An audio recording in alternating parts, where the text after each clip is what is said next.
नमस्कार दोस्तों, स्वागत है आप सबका मेरे YouTube चैनल पे। मैं हूं चंदन और आप देख रहे हैं क्लासिक क्राइम्स। आज कोई कहानी नहीं, आज सामना सच का। क्योंकि अभी जो माहौल हमारे देश में बन रहा है वो इतना भयानक और इतना विभत्स बन रहा है जिसे हम लोग नज़रअंदाज नहीं कर सकते। इसलिए मैंने आज कोई कहानी मैं आप सबके सामने नहीं लेकर आया हूँ, आज मैं सच लेकर आया हूँ। आज जो हमारे देश में हो रहा है वो क्यों हो रहा है, इस बात समझने की ज़रूरत है। इस बात को समझना होगा हम लोगों को। आम हिंदू, आम मुसलमान, आम नागरिक देश का इस बात को समझे, ये ज़रूरी है। क्योंकि कुछ लोग इस तरह की चीज़ें करवाकर अपनी रोटियां सेकने में लगे हैं और नुकसान हमारा और हमारे देश का हो रहा है। देश के नुकसान से किसी को कोई लेना देना नहीं है। लोग समझ रहे हैं कि पत्थरबाजी करके, नारेबाजी करके, गलत तरह से प्रदर्शन करके देश के कानून को बदल देंगे, देश में अपनी तरह की न्याय प्रक्रिया लाएंगे। ये कैसे संभव हो सकता है और ये कहाँ तक संभव हो सकता है, मैं समझना ये चाहता हूँ। आप लोग इन बातों को समझिए। हाल ही में जो शुक्रवार को जुमे की नमाज के बाद जो प्रदर्शन हुआ और प्रदर्शन जो दंगे में बदल गया, ये क्या था, ऐसा क्यों हुआ, समझना इस बात को होगा। बहुत सारे बड़े लीडर्स, बड़े नेता इस बात को, नुपुर शर्मा के बारे में आप लोग जानते होंगे। नुपुर शर्मा तो अभी काफ़ी चर्चा में है। उन्होंने एक विवादित बयान दिया जिस कारण से लोगों के भावनाओं को ठेस पहुंचा। बयान गलत था, खराब था, लोगों को बुरी लगी। बीजेपी ने इस पर एक्शन भी लिया। कई सारे अरब देशों ने इस पर बात उठाई कि नहीं, ये गलत है, प्रॉफेट मोहम्मद को ऐसी बात नहीं कहनी चाहिए। मैं भी मानता हूँ, ठीक है भाई, किसी के धार्मिक ठेस किसी को नहीं पहुँचानी चाहिए, ना हिंदू को ना मुसलमान को। मुसलमान को धार्मिक ठेस पहुँची तो देखिए उस पर क्या बवाल हो रहा है। बवाल करने में तो आम मुसलमान है, लेकिन करवाने के पीछे में आखिर कौन है, कौन करवा रहा है। आज के उस दिन का जो मैंने देखा न्यूज़ में, टीवी में, चैनल्स में, जो कुछ भी मैंने देखा, मतलब क्या कर रहे हैं लोग, क्या कचरा फैला रहे हैं लोग। अपने छोटे छोटे बच्चों को 8 साल 10 साल 12 साल के बच्चों को सामने करके आप इस तरह की हरकतें कर रहे हैं। बच्चों से इतने बुरे नारे लगवा रहे हैं, ऐसे नारे लगवा रहे हैं छोटे बच्चों से। आप उसे ये तालीम दे रहे हो, ये शिक्षा दे रहे हैं। क्या ये सही है? ऐसी शिक्षाएं देनी चाहिए आपको अपने बच्चों को। एक वीडियो क्लिप में मैंने देखा कि बच्चा पेशाब कर रहा है एक तस्वीर पर, उसे सिखाया गया कि बेटा मूत उस पे, और वो मूत रहा है। कल को उसी बच्चे को कोई और सिखाएगा, बेटा अपने माँ बाप के चेहरे पर मूत, तब क्या करेंगे आप? जब, क्योंकि बच्चे को तब यही लग रहा है कि यही सही है, हम मूत रहे हैं, सही है, अच्छा है, मूतो। कल वही बच्चा आपके अपने माता पिता के चेहरे पर पेशाब करेगा, फिर क्या करेंगे? क्या बताएंगे बच्चे को? उस समय आप बोलेंगे कि ये गलत है, मानेगा? नहीं मानेगा। क्यों मानेगा भाई? आज उसे सही लग रहा है, कल क्यों गलत लगेगा? बच्चों से आप इस तरह के भड़काऊ नारे लगवा रहे हैं, बच्चों को सामने कर दिया, मतलब इतना बुरा हाल। अपने बच्चों को ये तालीम दे रहे हैं, ये शिक्षा दे रहे हैं आप कि बेटा नारे लगाओ। आज वो देश विरोधी नारे लगा रहा है, कल को आतंकवादी बनेगा, कहीं गोली खा के पड़ा रहेगा। ये आपको अच्छा लगेगा? आप ऐसे माँ बाप है, आप अपने बच्चों को जहन्नुम में धकेल रहे हैं, 72 हुरों से मिलवाएंगे। आपको गलत लगा, आप लोग प्रदर्शन कर रहे हैं। प्रदर्शन करना तो भारत में प्रदर्शन करने के लिए संविधान है भाई, संविधान दिया है सबको, अधिकार प्रदर्शन करो। लेकिन प्रदर्शन करने के नाम पर ये कचरा क्यों फैला रहे हैं? कौन से प्रोफेट मोहम्मद ऐसे हैं जिनको ये पत्थरबाजी इतनी पसंद आई होगी कि मेरे नाम पर भाई, मेरे नाम पर लोग पत्थरबाजी कर रहे हैं, मेरे नाम पर लोग मासूम लोगों को मार रहे हैं, पीट रहे हैं, घर जला रहे हैं, गाड़ियां जला रहे हैं। प्रॉफेट मोहम्मद को ये अच्छा लगा होगा, जरूर लगा होगा, अच्छा तो लगता ही होगा। आपको भी अच्छा लग रहा है, आज आपको लग रहा है। मैंने, लेकिन ये चीज़ मुझे बुरी लगी यार, कि मैंने असदुद्दीन ओवैसी, अकबरुद्दीन ओवैसी, ये लोग जो बड़े बड़े नेता लोग हैं, इन लोगों को मैंने पत्थरबाजी करते नहीं देखा, इन लोगों को मैंने नारे लगाते नहीं देखा, इन लोगों के बच्चों को मैंने नारे लगाते नहीं देखा। इन लोगों के बच्चे कभी इस चीज़ में शामिल ही नहीं होते। ऐसा क्यों होता है? क्यों आम मुसलमान ही 10 20 50 100 200 500 के चक्कर में ऐसे नारे लगा रहा है? ये लोग तो नारे नहीं लगाते, ये लोग चूतिए नहीं है, समझिए सीधी बात। ये लोग चूतिए नहीं है, ये आप जैसे आम नागरिक, आम मुसलमानों को चूतिया बना रहे हैं, और आप लोग बन रहे हैं। साफ साफ बात है, सीधी बात है, ये समझिए आप। आप अपने बच्चों को ये चीज़ सिखा रहे हैं, खुद सिखा रहे हैं। मतलब आपसे बेगैरत इंसान और कौन हो सकता है, आपसे घटिया सोच वाला इंसान और कौन हो सकता है। आप लोग इस्लाम के नाम पर अपने बच्चों को ऐसी चीज़ें सिखा रहे हैं जिसका अंत मौत ही है, जिसका अंत 72 हूरों से मिलना ही है।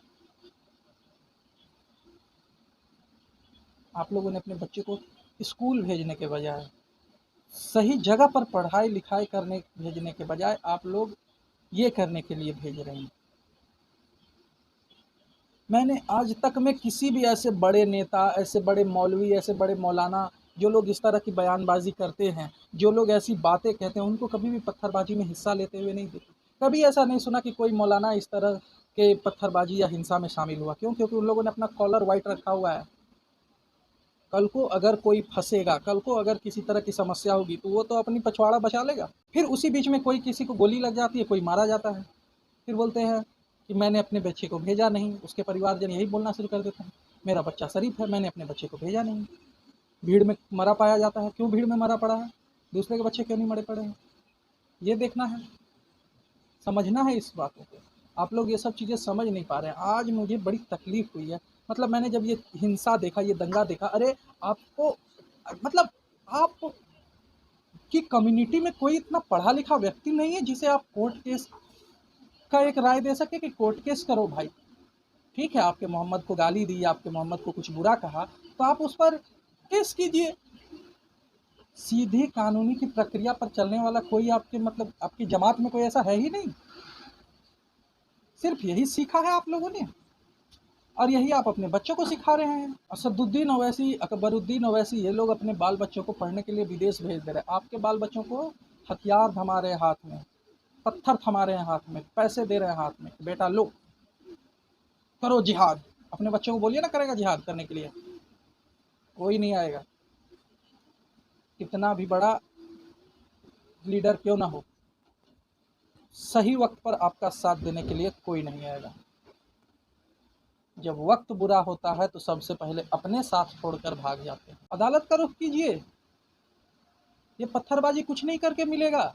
आज किसी को पत्थरबाजी कर रहे हैं, आपकी भीड़ आज अगर कहीं पत्थरबाजी कर रही है, कल कोई दूसरा पत्थरबाजी आप पर करेगा। यही होता है, यही होगा। आज आप किसी पर पत्थर फेंक रहे हैं, कल कोई आप पर पत्थर फेंकेगा। तब आप क्या करेंगे? तब लगता है आपको कि आपके असदुद्दीन ओवैसी, अकबरुद्दीन ओवैसी और आपके जो मौलाना हैं, जो भी आपके मौलवी हैं, जो भी मस्जिद के मौलवी हैं, वो आपका साथ देने आएंगे? जूते मारकर भगा देंगे, इस बात की गारंटी है। कोई आपका साथ नहीं देगा, क्योंकि अगर साथ देना वाला होगा ना तो वो आपके साथ पत्थर मारने में खड़ा होगा, तब मानेंगे कि हाँ भाई साथ देने वाला है। देखो आज सिर्फ न्यूज़ में नहीं बोल रहा है, आज उसके साथ खड़ा है सड़क पर। ज़रा पूछिए कि कोई आके खड़ा हो, कोई आपके साथ खड़ा हो। पत्थर फेंकने में ऐसे लोगों को बोलिए कि अरे साथ में आओ यार, हम पत्थर फेंक रहे, तुम भी हमारे साथ 2-4 पत्थर फेंको। वो लोग सिर्फ चूतिया बनाना जानते हैं, चूतिया बनते नहीं हैं। और बना किसको रहे हैं वो लोग, आप समझ रहे हैं, अच्छे से समझ रहे हैं। मुझे समझाने की कोई ज़रूरत नहीं है। 9 महीने तक जिन बच्चों को आप अपने कोख में रख के जमते हैं, उनको आप गोली खाने के लिए आगे खड़ा कर देते हैं। तालिबानी भी अपने बच्चों को अलग आगे नहीं करता, वो खुद आगे रहता है। आप लोग तो तालिबान से भी ज़्यादा गिरे हुए हैं, गिर गए हैं। नमाज अदा करके आप पत्थर फेंकने के लिए निकलते हैं। सोचिए कौन से अल्लाह ऐसे होंगे जो आपकी इस नमाज को मंजूर करेंगे? बताइए मुझे।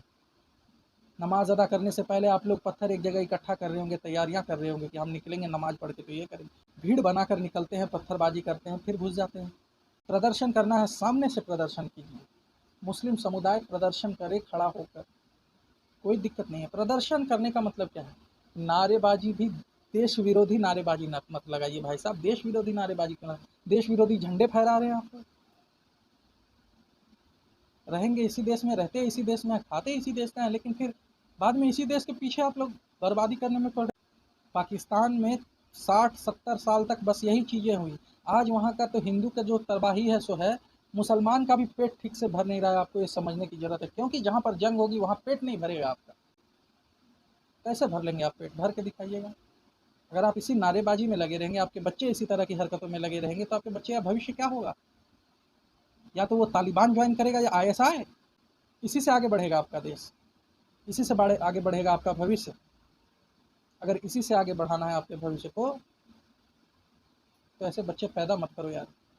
क्योंकि शायद आप लोग अपने बच्चों को देखकर आपके मन में इस तरह की भावना नहीं उठती होंगी, लेकिन हम लोगों ने देखा, मैंने देखा, मेरी फैमिली ने देखा और लोगों ने देखा, मुझे बहुत बुरा लगा, हम लोगों को बहुत बुरा लगा कि ये क्या कर रहे हैं।